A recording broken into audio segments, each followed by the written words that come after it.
আমি কাউকে নিয়ে আসিনি।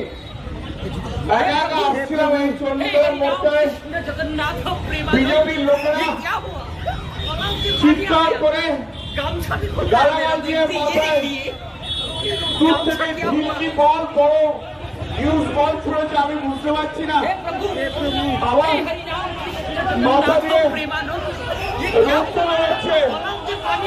আমি তা সত্ত্বেও আমি আপনাদের কাছে বলতে এসেছি একটাই কথা, আমার আর বলার মতো শক্তি নেই, আমার সত্যি বলার মতো শক্তি নেই।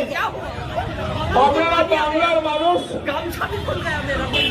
আপনারা চণ্ডীতলার মানুষ, আপনারাই বিচার করবেন যে এই যে গুন্ডাগর্দি করছে, এই যে এমপিদের যে মারছে, এটা কি ঠিক হচ্ছে?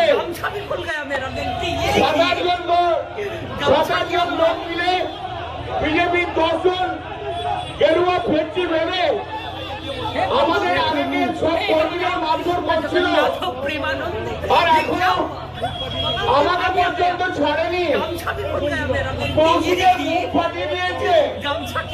একটু আগে আমি যখন হেঁটে হেঁটে আসছিলাম তখন একজন ভদ্রমহিলা, তিনি মোটর সাইকেল করে যাচ্ছিলেন, তার পিছনে আমাদের স্বামী ছিল, রাস্তায় নেমে আমাকে বলল, দাদা আমাদের প্রচন্ড মেরেছে বিজেপির লোকজন।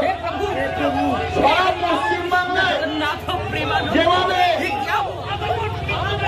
বিজেপি যেভাবে আমাদের উপরে অত্যাচার করছে, बीजेपी शून्य कर दिते चाइছে। आपने बोला था ना अब की बार 400 पार बोला था,